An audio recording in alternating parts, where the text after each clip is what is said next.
यौम आज़ादी के पुरहसीन मौके पर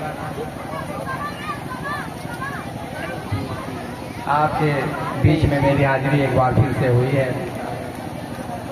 मैं शुक्रगुजार हूँ इस विद्यालय के रोहनवा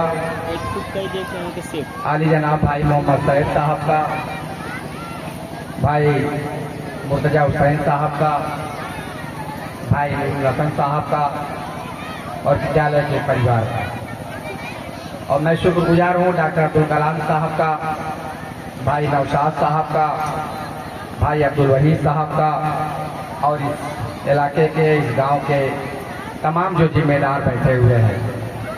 मैं मुबारकबाद पेश करूंगा अपनी बहनों को, इस कॉलेज विद्यालय में पढ़ रही अपने भाइयों को कि आप लोगों ने सुबह से बगैर कुछ खाए पिए और इतनी तपती हुई धूप में यहाँ पर बैठे हैं।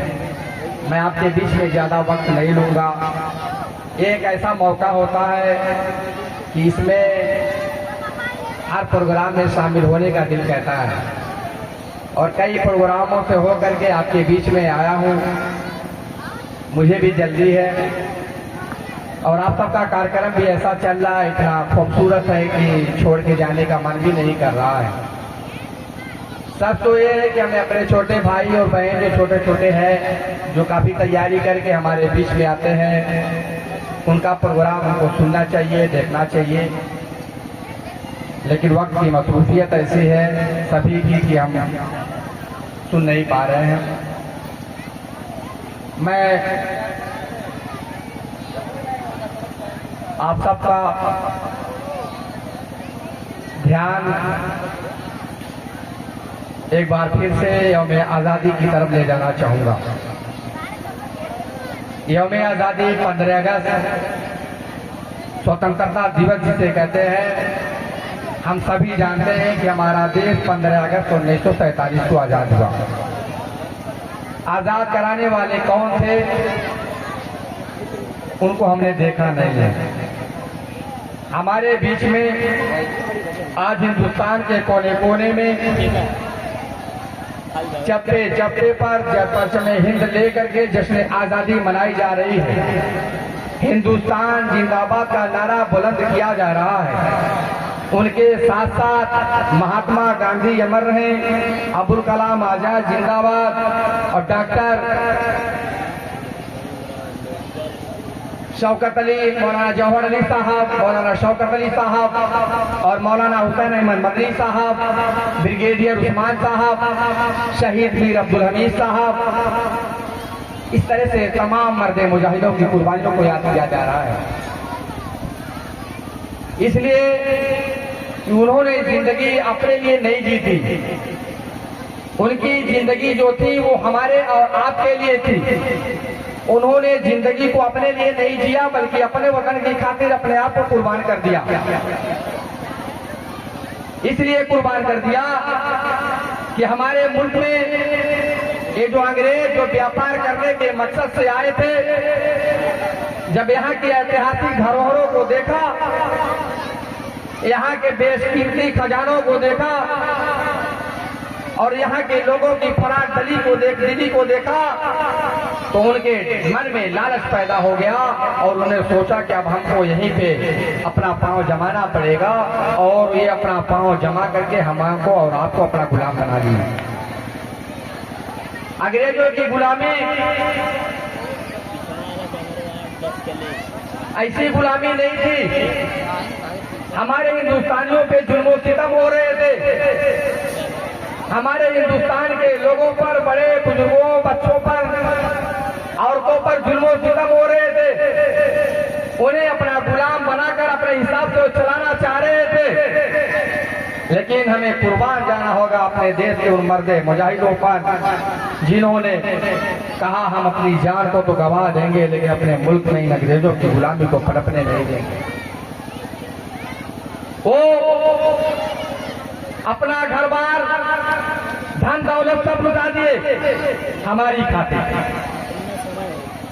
हमारा देश जिसे सोने की चिड़िया कहा जाता था, हिंदू मुस्लिम एकता का गहवारा कहा जाता था, सेकुलरवाद मुल्क, धर्मनिरपेक्षता का मुल्क कहा जाने वाला मुल्क हिंदुस्तान, जहां पे हिंदू मुस्लिम एकता की सदाएं बुलंद होती थी, बड़े अफसोस के साथ कहना पड़ रहा है कि आजादी के बाद आज तक हमारे बीच में तकरीबन 70,000 फिरका वाराना फसादात हो चुके हैं।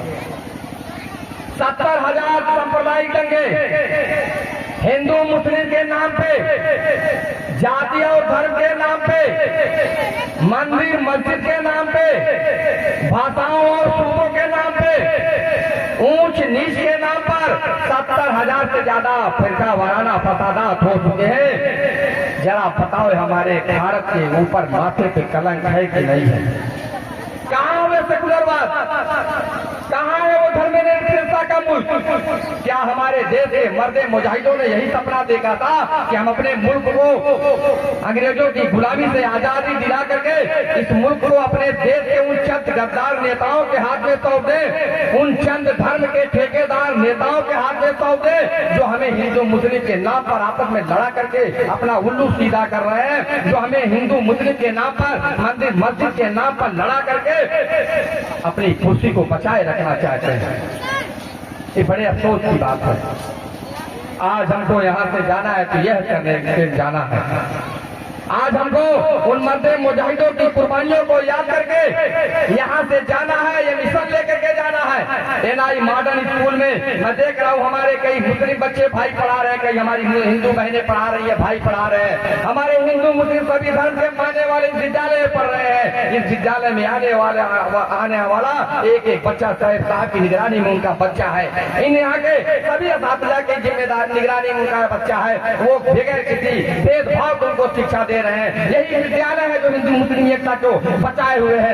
यही वो विद्यालय है जहाँ से हिंदू मुस्लिम एकता का नारा बुलंद होता है। यही वो विद्यालय है जहाँ से आपसी भाईचारे का पैगाम जाता है। इसको बचा के रखना हमारी जिम्मेदारी है। आज हम यहाँ से जाएंगे तो अशफाकुल्लाह खान और पंडित राम प्रसाद बिस्मिल की हालात जिंदगी को भी याद करके जाएंगे। वो अशफाकुल्लाह खान, पंडित राम प्रसाद बिस्मिल, जिन्हें लड़ाने के लिए, जिनको बांटने के लिए लोगों ने भरपूर कोशिश की थी हिंदू मुस्लिम के नाम पे, लेकिन उन्होंने कहा था कि हम तुम्हारे बहकावे में आने वाले नहीं है, हम हिंदू मुस्लिम के नाम पर बटने वाले नहीं है, हम अंग्रेजों से भरपूर मुकाबला करेंगे और जब तक अंग्रेजों को इस देश की धरती से भगा नहीं देंगे तब तक हम इस मुल्क में आपसी भाईचारे को कभी भी कमजोर नहीं होने देंगे। ये कुर्बानियां थी उनकी। लाला हरदयाल, लाला लाजपत राय के ऊपर लाठियां बरसाई जा रही है। हिंदुस्तान जिंदाबाद, हिंदुस्तान जिंदाबाद का नारा बुलंद हो रहा है उनके जबान से।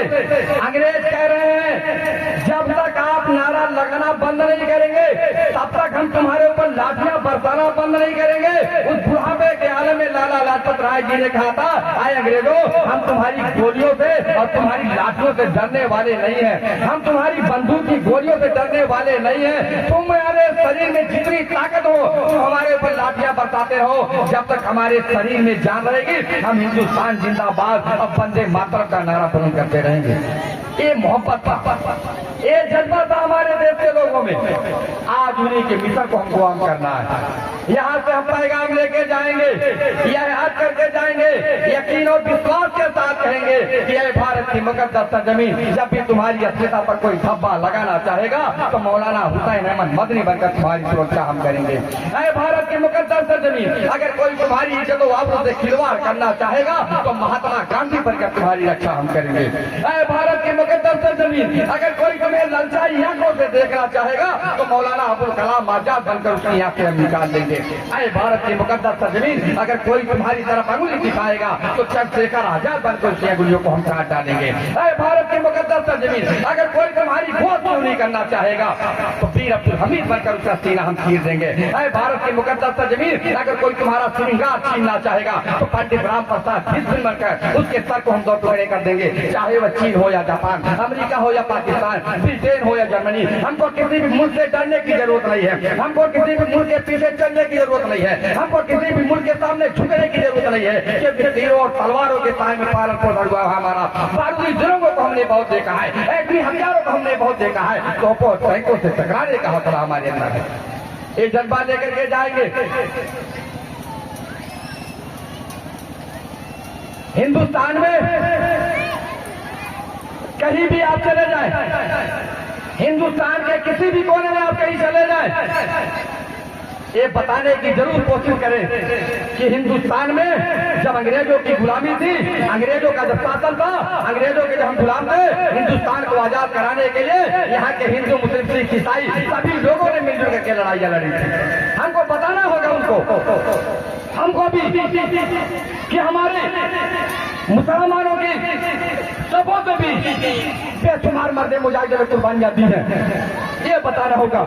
अगर कोई हमारे बीच में नफरत की दीवार खड़ी करना चाह रहा है तो उनको बताना पड़ेगा कि हमको हिंदू मुस्लिम के नाम पे मत बांटो। ये हिंदुस्तान हमेशा हिंदू मुस्लिम एकता का गहवारा रहा है और हमेशा रहेगा। मेरे भाइयों, मेरी बहनों, मेरे भाइयों, आज पैगाम लेकर के जाना, कोई भी आता है, कोई भी धर्म का ठेकेदार हो तो हम मानते हैं हम समाजवादी पार्टी से ताल्लुक रखने वाले हैं, कोई हमारे बीच में भारतीय जनता पार्टी से ताल्लुक रखने वाला भी है, कोई हमारे बीच में बहुजन समाज पार्टी से भी ताल्लुक रखने वाला होगा, कोई हमारे बीच में कांग्रेस पार्टी से भी ताल्लुक रखने वाला होगा, कोई हमारे बीच में और दीगर पार्टियों से भी ताल्लुक रखने वाला होगा। हम मानते हैं हम हमारी पार्टियों की नेताओं की विचारधाराएं अलग अलग है, हम अपने नेताओं की विचारधाराओं को नीति कुंतरा से लेकर के चलने वाले लोग हैं, लेकिन हमें बता देना चाहते हैं विदेशी ताकतों को, दुश्मन ताकतों को, कि हम सबसे पहले हिंदुस्तानी हैं। जब भी हमारे वतन पे कोई यहाँ जाएगी, जब भी हमारे वतन की तरफ कोई अंगुली दिखाएगा, जब भी हमारी वतन की तरफ कोई यहाँ दिखाएगा, तो सबसे पहले